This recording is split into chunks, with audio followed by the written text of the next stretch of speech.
നരകത്തിന്റെ അഞ്ചാമത്തെ കവാടം. നരകത്തിന്റെ അഞ്ചാമത്തെ കവാടം. അഞ്ചാമത്തെ കവാടത്തിലേക്ക് കടക്കുന്നതിന് മുമ്പ് ആ അഞ്ചാമത്തെ കവാടത്തെ കുറിച്ച് ഖുർആൻ പറഞ്ഞ രൂപം ഞാനൊന്ന് പരിചയപ്പെടുത്താം. സൗസിലീഹി സഖർ വമാ അദ്റാക മാ സഖർ ലവാഹത്തുൽ ലിൽ ബശർ ലാ തുബ്ഖി വലാ തദർ അലൈഹാ 19.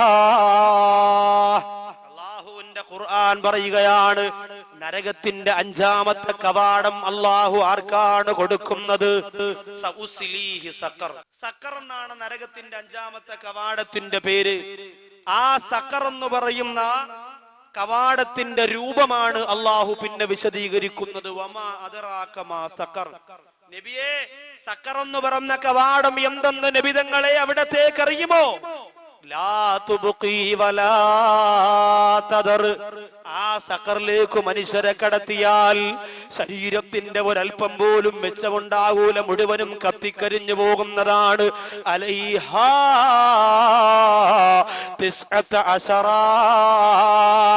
19 മലക്കുകളെ ആ സഖർ എന്ന് പറയുന്ന കവാടം നോക്കാൻ വേണ്ടി മാത്രം അല്ലാഹു പടച്ചിരിക്കുകയാണ്. 19 മലക്കുകളെ സഖർ എന്ന് പറയുന്ന കവാടത്തിൽ നിന്ന് കടന്നു വരുന്നവരെ നോക്കാൻ വേണ്ടി മാത്രം അല്ലാഹു പടച്ചിരിക്കുകയാണ്. യൗമ യുസ്ഹബൂന അലാ വുജൂഹിഹിം ദൂഖൂ മസ്സ സഖർ. അല്ലാഹു പറയുകയാണ്, ഖുർആനാണ് ഈ ഓതുന്നത്. എങ്ങനെയാണ് അഞ്ചാമത്തെ കവാടത്തിലേക്ക് മനുഷ്യരെ കൊണ്ടുപോകുന്നതെന്നറിയോ? മൂക്കുകുത്തി വലിച്ചടച്ചു കൊണ്ടുപോകുമെന്നാണ്.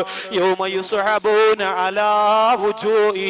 മൂക്ക് നിലത്ത് തട്ടുന്ന രീതിയിൽ വലിച്ചടച്ചു കൊണ്ടുപോകുന്നവരാണ്.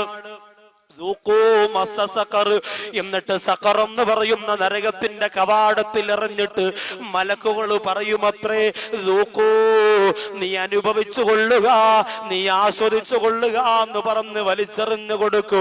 ആ സമയത്ത് സ്വർഗത്തിൽ കിടക്കുന്നവർ ചോദിക്കുകയാണ്, മാ സലകക്കും ഫീ സഖർ. അല്ലയോ സഖറിനകത്ത് കടന്നുപോയവരെ, നിങ്ങൾ എന്തേ സഖറിലായി പോയി? ബാക്കിയുള്ള നരകത്തിന്റെ കവാടത്തിലൊന്നും കടക്കാട് എന്തേ ഈ കവാടത്തിന്റെ അകത്ത് നിങ്ങളായി പോയെന്ന് ചോദിക്കുമ്പോൾ അവര് പറയുന്ന കാരണങ്ങളാണ് സഖറിലേക്ക് അവരെ കൊണ്ടുപോയത്. ആ കാരണം എനിക്കും നിങ്ങൾക്കും ഉണ്ടായാൽ നമ്മളും സഖറിലാണ്. അല്ലാഹു കാത്തുരക്ഷിക്കട്ടെ.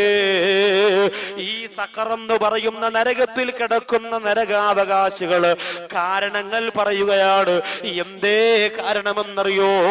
ആ കാരണം ഞാൻ നിങ്ങളോട് പറയുമ്പോ എന്റെ തഴവ കുറ്റിപ്പുറത്ത് വാല് കേൾക്കാവുന്ന സഹോദരങ്ങള്, ഈ കാരണങ്ങൾ എന്റെയോ നിങ്ങളുടെയോ ജീവിതത്തിൽ വന്നു പോയാ നമ്മളും ആ സഖറിലാണേ.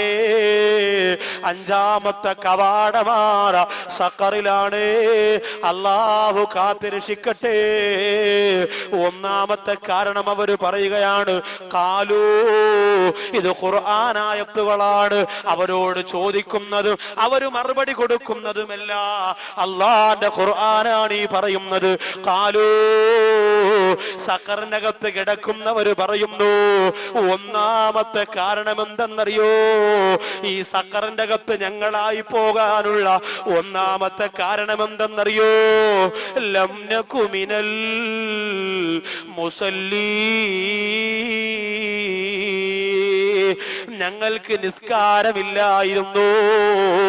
ബാഖവിയുടെ വാദം എന്ന് പറയുമ്പോ ബൈക്കിലൂടെ ഒരു ബൈക്കിൽ 4-5 പേര് കയറിയിരുന്നു വാത് കേൾക്കാൻ ഞങ്ങൾ പോകുമായിരുന്നു. പക്ഷേ ഞങ്ങൾക്ക് നിസ്കാരമില്ല. നബിദിനമെന്ന് പറയുമ്പോ ഞരമ്പിന്റെ ഒരു ഭാഗം പോലും ബാക്കിയില്ലാതെ റിബൺ കെട്ടി നബിദിനാഘോഷത്തിന് ഞങ്ങൾ ഇറങ്ങും. പക്ഷേ ഞങ്ങൾക്ക് നിസ്കാരമില്ല. ഞങ്ങൾ അല്ലാഹുവിന്റെ പള്ളിയുടെ പരിപാലനക്കാരാണ്, പള്ളിയിലെ വലിയ നേതൃത്വം വഹിക്കുന്നവരാണ്. വെള്ളിയാഴ്ച വന്ന് ബക്കറ്റ് എണ്ണലല്ലാതെ ലം നകു മിനൽ മുസല്ലീ, ഞങ്ങൾക്ക് നിസ്കാരമില്ല. സഹോദരിമാരെ, എന്താ പറയുന്നതെന്നറിയോ? ഞങ്ങൾ വഅദ് കേൾക്കാൻ പോയിട്ടുണ്ടായിരുന്നു മനുഷ്യരെ. നൗഷാദ് ബാക്കവി മുവഫക്കിന്റെ ചരിത്രം പറഞ്ഞപ്പോ തലയിൽ കിടന്ന ചാളുകൊണ്ട് കണ്ണീര് തുടച്ച പെങ്ങളെ, ഈ കണ്ണീര് കൊണ്ട് അർത്ഥമില്ലാതാകുന്നത് എപ്പോഴെന്നറിയോ? ലം നകു മിനൽ മുസല്ലി, നിങ്ങൾ നിസ്കരിച്ചില്ലെങ്കിലാണ്.